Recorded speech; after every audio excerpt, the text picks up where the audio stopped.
I'm going to tell you something that you know is true. You don't get through this life without taking some hits. Everybody gets wounded. And I'm not talking about physical wounds that by and large heal over time. I'm talking about heart wounds, which are spiritual wounds. And those don't tend to get better unless they're addressed. And that's one thing that we love to do here on the R3 podcast is tell stories of people who have experienced miraculous healing of those heart wounds and now live in freedom and fullness of life. But you may be wondering, what kind of wounds am I talking about? What about childhood sexual abuse and assault?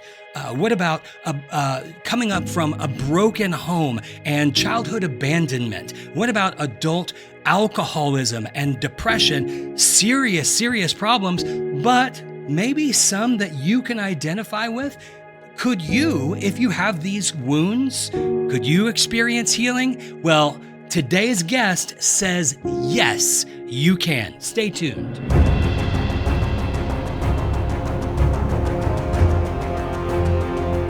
Hey everybody, welcome back to another episode of the R3 podcast, Rescue, Rebuild, Restore.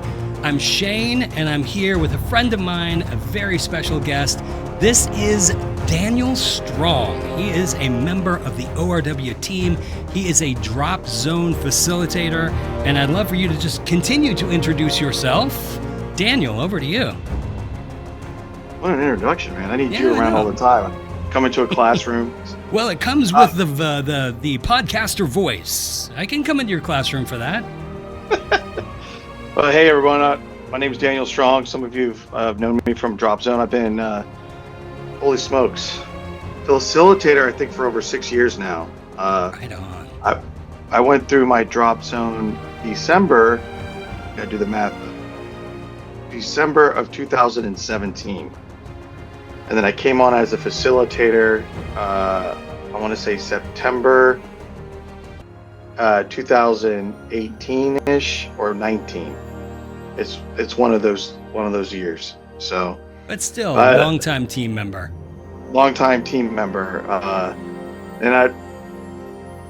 It's kind of funny because where I'm at now compared to where I was before I became a facilitator, even before I came to a Drop Zone.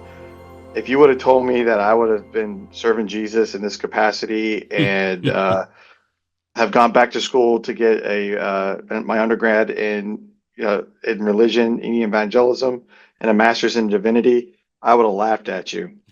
And this is not where I thought I would be about 7 or 8 years ago, to be honest with you. It's crazy. I didn't think I'd live past 35. So it's been a miraculous journey, man.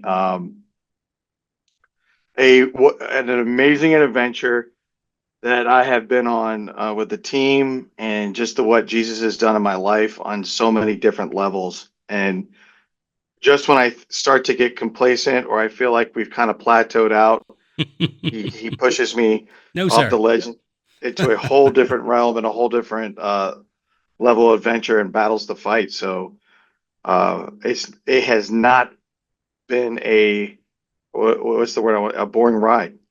It's been absolutely a rocket ship, to be honest with you. I can't believe time's passed this fast. Well, so. I want to turn things over to you to hear about the ride. But before we do, real quick, you never know in a podcast when somebody is reaching you. There may be some of you, I'm going to guess that most of you have been along for the ride. Some of you, this may be your first podcast. We're going to talk about something called the Drop Zone. That is a program that is put on by Operation Restored Warrior. It is something that was pioneered for the military, specifically to reach military and first responders who are struggling with PTSD, mental, psychological, emotional, and primarily spiritual wounds because of the things that they've experienced in their life. Now, presently, the Drop Zone experience is open in one way or another to absolutely everyone. And we're going to be talking about that a little bit more later. So as you hear Daniel's story and you go, okay, wait a minute. If if Jesus can bring healing to that guy's wounds, then maybe there's some hope for my wounds as well.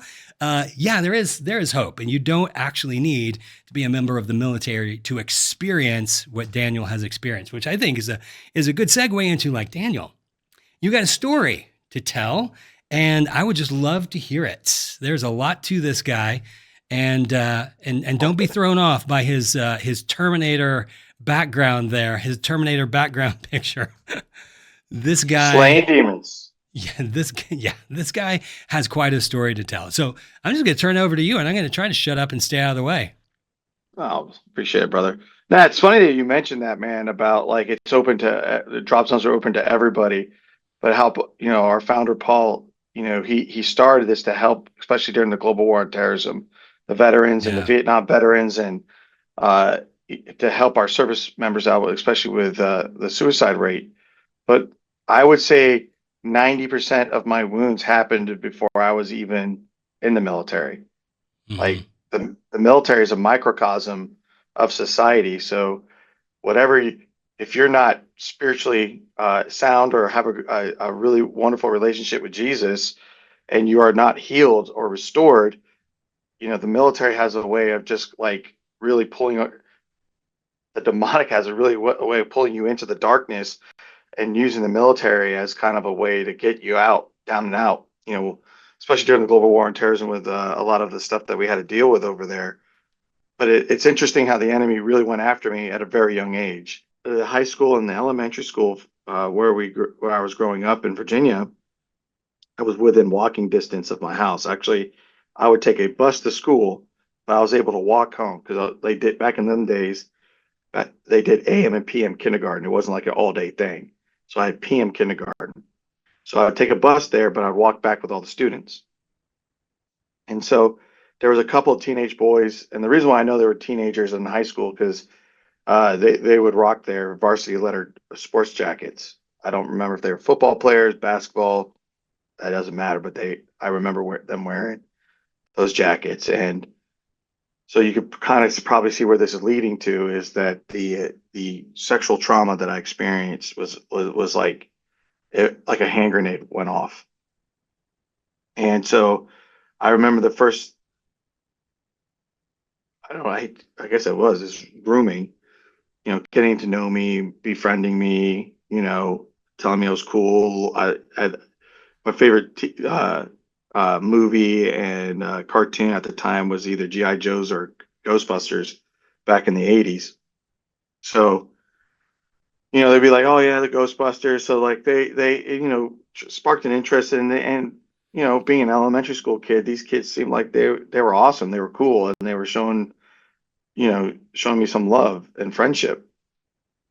And so I remember the first incident. It was that so I would have to actually like walk by their house and then take a left down the street to get to mine. So we'd actually have to walk past them. So they invited me into their backyard. They said they had a cool tree fort, and I remember specifically saying I had some like Ghostbuster toys or something like you got to check this stuff out. And I was like, oh yeah, yeah. And it was like as soon as I stepped on their property, like on the front yard, I remember the feeling of like something's not right. And like I remember that feeling and like this heaviness, this just came over me. And so they escorted me back to the backyard and they had like a tree fort. And I do remember the tree fort and their house backed up uh, to a woods. And I'm sure a lot of you can imagine there was so much woods back there, but it was like I could see it like the power lines. So there was space between where the power lines were, and I mean, there's a lot of woods back there where you could ride dirt bikes and stuff like it. Like that's what I'm like a huge forest with these power lines. And so we get up to the point of the treehouse, and I could feel their anxiety. I can see their mannerisms, their tone of their voice, everything about them changed, and it went from being friendly to like evil. I could sense it, and I knew something was wrong. But they kept trying to reassure me. They're like, come on up." And then as soon as I got up there, the, like the hammer went down. There was no, they told me exactly what they wanted me to do. And I remember, uh, I forgot exactly what I said. It actually came to me a while back, but man, I'm not supposed to remember what they said. But to the gist of the, I needed to perform for them, and I needed to take my clothes off. And I was like, no. And I do remember the adrenaline in my body, and the fight or flight started to kick in. And I remember wrestling around and fighting them, and they just literally, I remember getting punched right in the face, and I was a little guy, and so they picked me up and threw me. I remember like almost like a trampoline on a wall, like bouncing back and forth between the walls, until the point where I just completely surrendered and subdued, and they had their way with me. And that would be a continuation for a very long time. I think this was at the beginning of the school year, and I'm saying like this went throughout the entire school year, to the point at the end of the school year, my kindergarten teacher was like, "Yeah, there's something wrong with Daniel. We don't know if he's got special needs, but he can't concentrate. She's just not." And I'm like, and I joke now, I'm like, kindergarten's about coloring and eating snacks and taking naps, but it was like they understood something cognitively was just something not right with me. And that right there, I remember sitting at the parent teacher conference, and they were just like, afterwards, like, what are you, like, retarded? Are you stupid? So then I had to like redo, you know, um, the grade again. So like, not only did I have this traumatic experience, but now my family thinks I'm retarded. No pun, like, I hate to use the word, but that's what was told to me. And that's a message of my wound, is that I'm not smart, I'm retarded. And so, and that same stuff happened to my sister as well. And, I actually witnessed it and I had to partake in that. So, like, it came right at me. I mean, like, so my earliest memories of being a kid really was just dealing with that all the time. And that also, because of the way that made me feel, like I was picked on and bullied all the time, because like that people could just sense there was something not right with you. So fast forward, so that stuff really ended around, like, I want to say first grade and second grade, and then we moved, and we only moved like 4 or 5 miles away from that area up the road. And that's when I would say like that kind of stuff for me particularly like just really died down. Like I was no longer um, a predator in that way. I did start to make some friends. Um, the rest of elementary school was okay, and middle school was okay. But that's when my parents started to get start their relationship started to fall apart. And so uh, I don't really remember too much about high school and middle school, besides the fact that my parents' relationship pretty much died. My dad and my mom got divorced, and then I was like a feral cat. I had no boundaries. I, actually, I joke with my kids with the amount of structure they got. They were like, "Oh, how did you graduate high school?" I was like, "I don't even know. I think Jesus just did my homework and turned it in for me, because I, to this day, don't know how I graduated high school or how I passed, to the extent of I knew how to do a lot of summer school, and I was in trouble a lot. But I was around a lot of kids in high school that drank and did drugs, and so that was like the circle. My stepdad, he was an alcoholic, big into drugs. Same thing with everybody. I mean, that was like the realm in which I lived in. Everybody I knew drank, everybody I knew did drugs, and that was the life in which I was at. But it was just dark. My mom and my mom's side of the family are into witchcraft. They, uh, Whoa. able to read pendulums. They were tea leaves, tarot cards. So I also grew up uh, in a house where I call it being a medium, but it's a median, where you're able to talk what we thought would be past family members, people's family members. people would come to my mom and think she, be a psychic, read tarot cards, runes. Like, so I grew up thinking all that Wow. stuff was also pretty normal. And actually, I actually got rid of a lot of that stuff. That's a story for a different time because I didn't realize I had some of that still in my house from when my mom moved back to England. But so like that was a big part of the existence of my family too, is witchcraft, being pagan, and even my stepmom is into all that kind of stuff too. So like both sides of my family, not only just not the Jewish part, but like my dad married a Wiccan witch, and my mom and my aunts and my grandmothers, great aunts. I mean, I have memories of visiting family in England, and people would come and get tarot card readings and all that stuff, and how feeling Wow. how dark that was. Yeah, yeah. The So tremendous negative spiritual influence. crazy, like absolutely, to the point where actually I thought that I had at the time the gift as well, and was able, uh, actually for even family members on my wife's side, like I thought before I came to ORW that I was speaking to my sister-in-law's dead grandfather, and I was being told things that only she knew from all that, not realizing that that was not her grandfather. Like, so it was Right. like, Yeah, when you talk so about the enemy, that's such an open door to his influence and power in your life. And I'm sure that played out in ways that you don't even understand or know. no, But I just just thought the it was a really overall cool part. darkness. Thought it was a really cool party gift. To be honest with you, a party trick. Yeah. Like, so like that happened in high school and even in my early time in the Marine Corps and stuff. But the Marine Corps, going into recruit training, and the Marine Corps really did put me on a positive trajectory, believe it or not, that got me out of that hellhole. It gave me a sense of belonging, gave me an identity.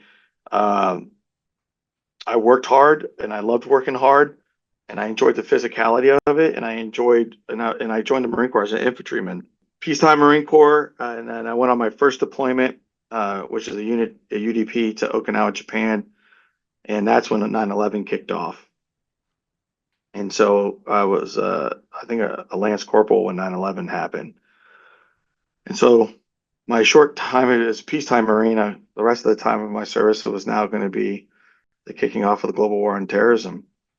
And so my first real taste of combat would happen as part of 1st Battalion, 2nd Marines with the Weapons Company, was in the invasion of Iraq in March of 2003. So, which is crazy because in my mind, that's like yesterday, but the reality of that, it's like 20 plus years ago, and that's weird to say that. So, my first taste of combat was with Task Force Tarawa, and when we took the city of Al Nazaria. And the combat for me, as horrific as it was, and seeing and dealing with dead Marines and seeing my friends get killed and having to deal with that, brought the tsunami of feelings of what happened to me as a kid. Oh, wow. So I felt combat to me felt the same way I felt when I was in that treehouse and I was dealing with that. So the fear, the anxiety, all of that brought all of that crap that I had been dealing with as a kid, because I was first time in real combat, I was 19 years old, and so it wasn't that far removed from what happened to me as at like less than what, 10 years of all the rape and the beatings and the abuse. So the combat felt like that to me. Wow. And the shame and the guilt and the defilement and all of that. That's what my first combat deployment made me feel like. So I was happy, Daniel, before that deployment. And then on top of that, my wife Cassie, while on my way to the deployment, my father-in-law passed away. So my father-in-law passed away on the same deployment I went, and so like the guilt of not being with my wife at the time to help steward her or be there next to her, and to be part of that experience. I wasn't there, so I had a lot of guilt and shame about that. Plus the shame and guilt that you feel in combat, and especially your first time, because I had multiple combat deployments, and for me, it was really the first one that, because it's your loss of like your innocence, um, the not being able to shoot accurately and missing a guy and feeling like that guy was responsible for killing somebody, or all those kinds of stuff. Like it legitimately, so many like scenarios that replay in my brain that I could have done better, or I was too scared, so that's why. So feeling like a coward and all of this stuff, and I was even awarded medals for valor on that deployment, and I still felt like a coward, and like that narration on the award doesn't match how I was feeling, so that must be a lie, and all this kind of stuff. Like, so Yeah. my first combat deployment to me was really messy, and how that made me feel. And so when I got back, I got orders to uh, Quantico, Virginia. I was a because we're from Northern Virginia, and my wife was still with her family. So like her father passed away in January. I was crossing the line of departure in March, and then we didn't get back until um, like late June. So it was like this Wow. time period of just not being there. So I was able to re-enlist for my first and go be a combat instructor at the basic school where we train lieutenants, and that was an extreme dark ages for me. The basic school, Quantico, is just nothing like the fleet. It's a garrison duty. It's a dog and pony show for the most part, which needs to be, and it's a training place. So, I felt pretty isolated there. And again, same feelings with how I felt as a kid, didn't belong. A lot of jealousy because as an infantry marine and coming there early during the war, I was like one of the first waves of guys that got to Quantico from the global war on terrorism. So I had a combat action ribbon, I had a medal for valor, all these things, right? So a lot of jealousy. So I didn't understand that right off the get go. So not a fun time at Quantico. Started drinking Mm. heavily. I was emotionally abusive to my wife. I was emotionally cheating on her, the whole 9 yards. Like it was bad. Financially irresponsible. Bought a Harley, didn't even know I needed to wear iPro. Just worst case scenario of everything I could possibly be doing to destroy myself and destroy my family. I was doing that at Quantico. And nine, so I was at this place for about 9 months. And my wife and I mean, we separated, came back together, separated. She was pregnant with my first, my eldest son at the time. Just put her through the ringer, like absolutely worst case scenario of everything. And I don't want to get into all that stuff, but everyone here can kind of just imagine those things that were happening and all that. And it was dark. And so miraculously, I saved my life and saved my wife and I's marriage, is that they were hurting for sergeants back in the fleet, in particular machine gunners. I remember going to get my orders, and I remember looking at my orders. Actually, the guy handing me my orders was like, "Have fun in 29 Palms, California." I was like, "What?" I've been there for training, but not stationed there. And anybody knows it's like that's not a fun place to be stationed at. And so I had already told my family and my wife that we had orders to Camp Lejeune. And I've already been on the rocks for lying. This, so I had no integrity when it came to my family. So now I'm like, what the hell am I going to do here? I'm going to have to explain to my wife that we're actually now being stationed in 29 Palms, which is in California. Long story short, that was the savior of my marriage. God knew I have to get you out of the East Coast to get you over there to be rebonded with your wife, to have another baby, which was my daughter Aubrey, and to just kind of isolate the two of you to where at whatever was going on here didn't have to happen over here. And that forced us to kind of come back together. I didn't know that then. That's now 20 years later looking back on that. But I would do a couple more combat deployments, and I was combat meritoriously promoted to staff sergeant, which was in 6 years of being in the Marine Corps. And for those who don't know that, I mean, picking up E6 in 6 years is a kind of a big deal, especially in the Marines. And I say that humbly because that was another God thing. And so I pick up staff sergeant, I go on another combat deployment, and I get, at this time, as a staff sergeant, I wanted to be cool like my dad. I was looking at going back into being, I wanted to be an embassy Marine. And so those who don't know, all of our embassies across the world are guarded by Marines. And the detachment is led by a Marine staff and CO. So you have to be E6 to be able to run an embassy. And being an E6 and running an embassy, you're able to bring your family. So my wife and my kids would be able to go wherever the Marine Corps. I could go to be in Paris, London, Djibouti, Africa, wherever we had an embassy, I was able to go. That was really exciting for my wife. I'm not joking when I say at 10 o'clock in the morning, I had a meeting with the monitors that were in charge of it, the selection process. I had to get a background check, all of that kind of stuff. I had been selected on my last combat deployment to go to embassy school. I had orders, everything. I called my wife up at 11:30 Iraqi time. I told her the news.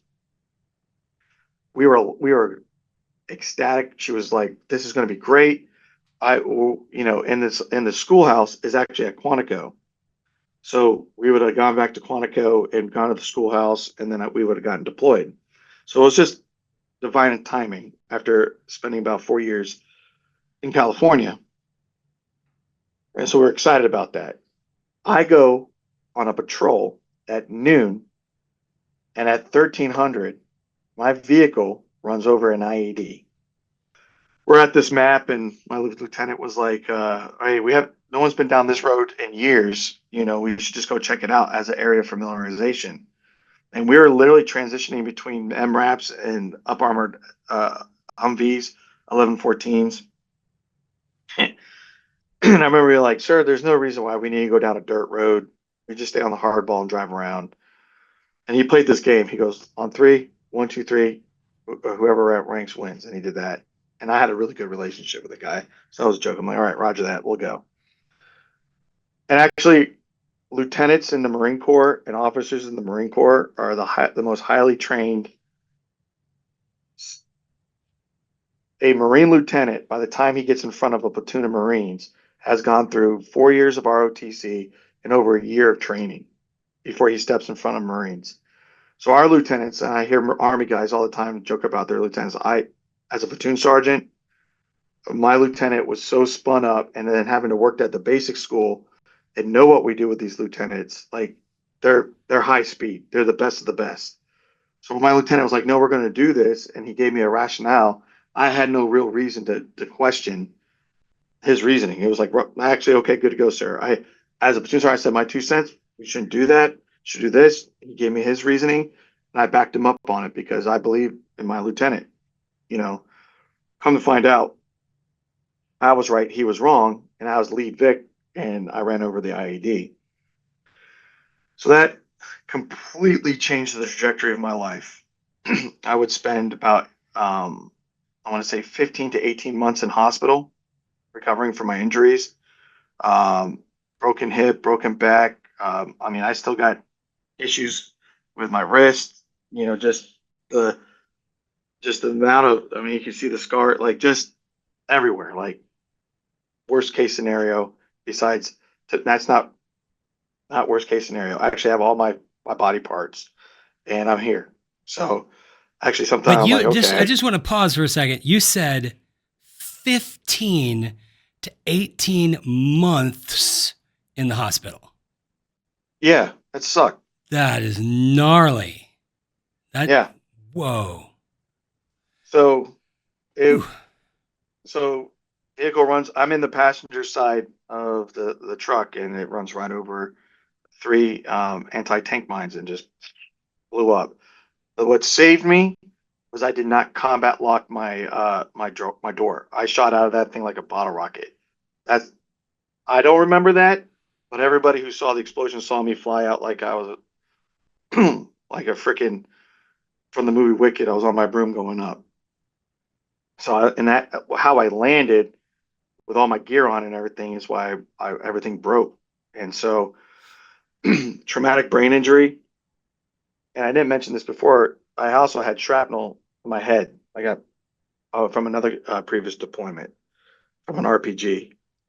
And so, between that and then this deployment, it was a, it was, that was it. I was done. I was on a medevac flight to Baghdad, and from Baghdad to Germany, from Germany to Walter Reed, from Walter Reed to Travis Air Force Base, from Travis Air Force Base to Balboa, and which is in San Diego.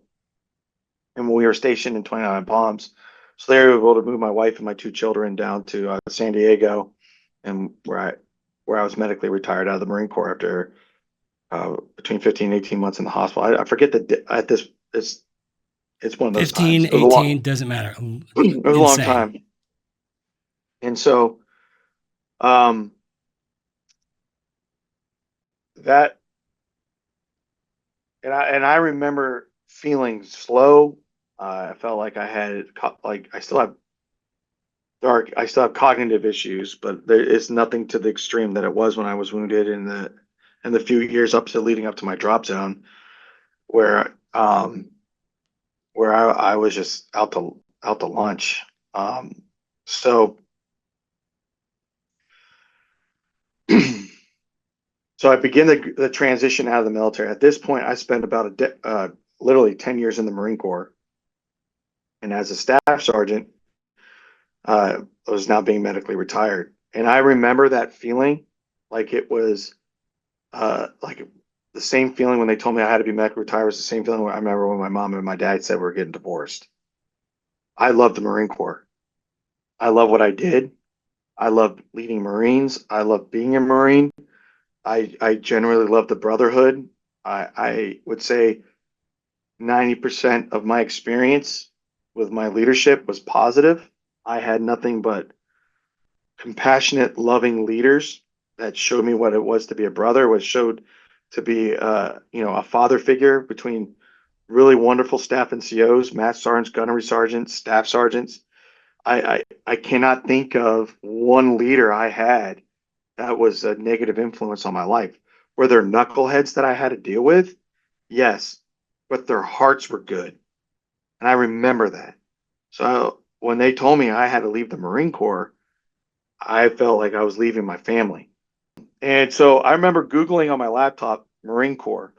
And actually, what popped up on my screen was an advertisement for the Marine Corps Junior ROTC program. I'm like, oh, I was an ROTC as in high school. So I clicked on it, and they have a vacancy list. And there was a vacancy spot in New Hampshire, which only has one high school in it with a Marine Corps program. And they were hiring wounded warriors and warrant officers, wounded staff NCOs and warrant officers to work with a program that were not traditionally retired. So I put in a package. They require you to put in a package. The regional director called me and he's like, hey, go talk to the Major Petrozello who runs the program and see if it's a good fit. And I did. And it was a beautiful fit. And come to find out, that getting combat meritoriously promoted must have been a Jesus thing, because being retired at 10 years, I would have been either looking at staff sergeant or a sergeant. I would never been able to do this job. So that was a blessing I didn't even know about. Meeting Major Petrozello was a blessing because this guy is a Christian. Didn't know that at the first job interview, but me working with him for 7 years, I didn't realize that he would be like, "Hey, sit down, let's pray about it." And I'd be like, "What the?" The only time I went to church was at boot camp. I liked what he had to say. There was comfort in what he was saying, but the level of my belief was that of zero. And so, and I definitely was posing at times with him when we pray, because I'm like, okay, I'll pray because the old man wants to pray, and he had like this devotional, and he's like, let's look at the word of the day. Let's see what God has to say. And what was crazy is that usually what was happening was what was going on in my life or my personal life. So I'm like, that's not a coincidence or anything like that. That's just, I don't even know. It was just that happened to fall, like that template was overlapping, and that's just the way it was. Nothing miraculous. Well, what was happening in your personal life? So you've had this tremendous change of life. You've had this injury which affected you physically, mentally. All of these spiritual things were coming to the surface. What was going on in your personal life? How's the family? As John would say, it was a dumpster fire. Everything was a dumpster fire. Um, my I I felt like I had no purpose. I was grieving the loss of the Marine Corps. I was grieving everything. Like I was grieving my childhood, like everything. Like I said earlier, it was literally the tsunami just got me. I was physically in pain all the time. I was I was necessitizing myself drinking all the time. Was not taking care of myself, and it was just a not being a good father to my kids. I was physically abusive, emotionally abusive. I was abusive emotionally and verbally to my wife. I was not a team player, not showing up, not putting her first. It was a dumpster fire. But I would pose at work as like a pretty squared away Marine because I was teaching kids, and I believe God put Major Petrozel in my life just to give me enough lifeline where I wasn't killing myself or dying or killing anybody else, because that's how low I was. I remember feeling a murderous spirit, and of just wanting to take a flamethrower to everything. Like the tsunami at this point had completely, the water was like over my head. It completely, there was no landmass anymore. The wave has completely taken over. Grieving Major Petrozel leaving, my injuries, everything was coming up. I just, this blanket over me. I wanted to kill myself. Everything has come to a point where I'm done. And so, November of 2017, I'm not joking. Actually, my buddy, my buddy Troy, who was my platoon sergeant in my first deployment to Iraq, had been talking about gearing up and going to this drop zone thing in Lake Tahoe. It's ingrained in me how this all worked out. And so he's talking all about this stuff, and I'm like, okay, I'm interested on social media. And then like I want to say his drop zone was in November because it was around Thanksgiving time. He's just saying all these beautiful things that I was like, if you knew this guy in the fleet, he was a killer. Nothing about him would say he was about Jesus. He was a MARSOC Marine. He I've seen what he can do in combat. I've been with him on Libo, drink a fifth of vodka, ride his Harley. I know this man. I've known him for over 20 years. He is the epitome of what a poster board Marine killer would be. Everything about him. And I mean that with like endearing. Like this guy, I would follow him to hell and back with kerosene soaked underwear. That's the kind of Marine he is. And now he's talking about Jesus. And he's saying these things that I'm like, internally, I'm like, man, he seems that so at peace and he's so happy. Like, what the hell? I remember texting him. I'm like, what the hell's wrong with you, man? Like, what's going on here? Like, what is this? And I'm telling you, I'm on the toilet. I'm taking a dump and seeing this. I'm texting him. I haven't even wiped my butt yet, and he's calling me on the phone. I'm like, I had to like click. I was like, okay, and like flush it. I go out into my bedroom, and I call him back, and he's like, what? I forgot exactly. He always had like, what's up, retard, or something like that. Like, what are you doing? And I'm like, I'm just sitting here talking to you. He's like, do you have any faith? And I'm like, he's like, do you believe in God? And I'm like, yeah, I think there's a God. He's like, all right, that's perfect. I need to get you to this drop zone. I'm like, what the hell is it? And again, tells me nothing. I know nothing. And so, long story short, he gets me into a drop zone. So I talked to him in November, and I'm on that December drop zone. And I had a plan, literally. I was going to go on Christmas vacation and I was going to take my life. That I He didn't know that talking to me, but that was like I was done. I didn't want to be here anymore. I'm tired of feeling my physical ailments. I'm tired of feeling like I'm worthless. I'm tired of feeling I'm failing all the time. I'm just tired of feeling like I don't belong anywhere. I'm done. Ceasefire, unload, show clear. I'm ready to go. I And get to you my drop zone. already written a letter? Yeah, I actually burned a letter years later. I was like, I had a letter to my wife, I had a letter to my kids, and I had written a letter like that before going on a deployment. So I had like it was like the same concept. It was like kind of the same messaging in those letters that I put in there. It's not your fault. Blah blah blah. And so I get to my drop zone, and I walk in, and again, every place I walk into, I feel like I don't belong. I just don't feel it. But when I stepped into that place in Colorado and I saw the facilitators, it was like I was coming home. I didn't even know how to react. Like I didn't know like how to deal with all these emotions. They were genuine dudes. Coach Cabral was there. I didn't recognize him. I didn't know who he was, but come to find out, this dude was like a Super Bowl guy. He was there at my drop zone as a facilitator. All these like badass dudes were there. Paul was there. Jordan was there. Like it was like, and again, it was this welcoming, like welcome home feeling. And like I remember like back then when they would show a video about like the introductory, it was like about Jesus. And I'm sitting in this chair going, what the hell did I just get myself into? We're talking about Jesus. Like, but I remember feeling like these hands on my shoulders, like just stay in your seat and shut up, pay attention. And I'm like, all right, fine. And I remember everything that these guys said, every Bible passage, everything. I've never heard this stuff before. I didn't know what a true end God was. I didn't really know who Jesus was. I didn't understand the Father and or like any of this stuff. And I remember I'm like this kid like asking questions and I was genuinely interested. Like his stuff was fascinating to me.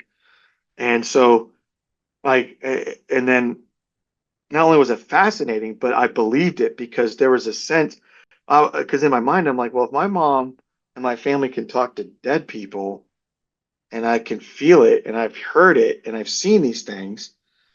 And then things started to click. I'll never forget. It was like when we started talking about the spiritual nods, and now like you're talking about heavenly beings and all this other stuff. That's when it was like, oh, that's what those were. Oh, oh yeah, this makes way more like this makes sense. Like my whole life now makes way more sense now. And it did. It was like, oh, oh. Like and it was like this the light bulb went on and like the light went on and like just completely showing me what was been going on in my life and come to find out like not only that but how Jesus had been protecting me like and pushing me along and doing things and shifting and playing chess while I was playing like tic-tac-toe. I didn't know what was happening. And so my drop zone literally opened my heart and opened my eyes and healed my heart to the reality of my life. And again, I had family members that were living life spiritually through darkness and were very open about it and actually made it very we use the term airy fairy. And my mom uses this term angels and dead people. Like I talk to angels and dead people. So there was a reality in my life that this is real, but the source like there's a source of darkness and there's the source of light. And I'm like, yeah, I'm not going to be on that side anymore. I'm going to follow Jesus. And like it's and so innocently, I remember Paul and my favorite thing for my drop zone too is also religion and the way my family religion was bad. There's a negative connotation to it. And I'm going to say a curse word here, but this is just a reality. It was like when I talked to Paul at my drop zone and he was explaining a lot of things to me, he was like, this is about Jesus without the bullshit. I like I like that. As a Marine, I yes, I don't like garrison stuff. I want to be in the field. I want to be leading. I want to fight. I want to do these things. And I don't want to worry about spit shine boots and how I look. And what my general orders are. I want to know, like, I want a relationship. I want a brotherhood. I want that stuff. I want things that make me feel alive. And that's when he said that, that completely connected me. And I was sold on Jesus at that point. And I have been since. And I know it works because my whole family, my immediate family, has turned to Jesus. My wife's been baptized. My wife has gone through a drop zone. Like the story that has changed from darkness and all this other stuff, I can see it happening in every aspect of my life. It is like I said at the beginning, it's just the when I think I've gotten to one level, Jesus is like, no, we're moving into a completely different thing. Now, so how all that has come together is like not only do I facilitate um, at drop zones, but what I've taken from what I've learned and what I do at a drop zone, Jesus is like, I have given you purpose all along. You just never, you chose not to, you chose not to identify your purpose. I'm like, what the hell are you talking about? He's like, what do you do? It's like, I teach kids.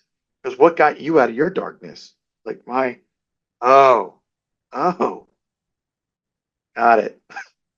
My math sergeant and my captain when I was in high school, they were the reason why I only went to school because they cared and loved me genuinely and helped me get out of there. So I didn't even up to my drop zone. I didn't even. I just was like, this is just a gig. I wear a uniform. I get paid. I'm not really that vested in the kids. I just got to do what I got to do. But what the drop zone taught me was that coming from my heart and being authentic and connecting and all this stuff is. I went from a program of 76 kids to where I'm consistently running a program of 142 kids at a high school of 800 people. So Wow. the population of and the influence that I have on my county, and then I, I'm like, you know what? I, I need to get an education. Part of being working in public education, you got to get an education. So I'm like, okay, I'll get my bachelor's degree and I'll get a master's degree, which does help with my pay here. I have a GI Bill and I use Voc Rehab. So I go to school and I wanted to be more lethal and deadly for ORW. So I go to school, Yeah. I go to seminary, and I get a bachelor's in evangelism. I can't pronounce the word properly. It doesn't matter. I got a degree to be an evangelical uh, uh, warrior. It taught me a lot about religion. And it was 3.5 years that was forced me to do Bible study, internships, and all this other stuff in seminary. And then at up that, I went and got a master's in divinity and pastoral counseling. And so the pastoral counseling has allowed me to be a chaplain on my county sheriff's office. Oh, So wow. now I'm helping people out in my community in different ways. I'm able to be there for the deputy sheriffs. I'm able to be there for my sheriff. You know, it's just completely given me a whole new scope of things. And again, it's about Jesus without the bullshit, because nobody wants to hear a guy, um, talking about, you know, what's the word I'm looking for? The poser, a poser who's talking about Jesus, but there's nothing about him that would make me want to follow Jesus. Like it's just the authentic aspect of what I've learned from being a facilitator and just in my genuine relationship with Jesus and all. And what was absolutely amazing was that everything I learned in seminary, the 6 years I spent in school, completely validated everything we are doing in ORW. And Paul said this to me. I was already doing the clinical stuff without the degree. And so so learning that and knowing all these things that we do at the drop zone and then writing papers and doing internships and studying, it was like, holy crap, the secret to the universe is right here and how we can heal people. And they're teaching these guys at seminary, but they don't have the I'm going to call the ORW IQ to put that into practice. Jesus gave them the template and how to do it, and we do it as a surgical way to get into the heart and heal. But the entire everything I learned is the war story, the historical context, and how to heal. It's all there. How to harness spiritual giftings. what that even entails. Like they were teaching all this stuff to all these different types of pastors at Liberty University. Give them a shout out because it was an incredible journey. And then even at church and with my pastor, like it's like, wow, like the remedy that we have here should be everywhere. And that's where we're at right now with ORW, going to large venues, getting into the Yeah. churches and stuff like that. And like you said at the beginning, it's like what happened to me happened before the military. Yeah. So if that happened to me before the military, there's millions of gazillions of men and women that have gone through the same thing that didn't go to the military, but are just living this life in this darkness, and they don't know how to get out of it. And I see even at church, they're there, but there's not enough warriors in church that are able to say, I want to say combat medics. Yeah. There's not enough combat medics in church that can get you to the ER room with Jesus and give you the healing. They're drawn to church. They love the message of Jesus. They believe in Jesus. They follow Jesus, but they're just not at the next level where they could be completely free because there's not enough human beings out there that are connected with Jesus that can get to the heart and heal the heart that we've learned how to do through Jesus, through ORW.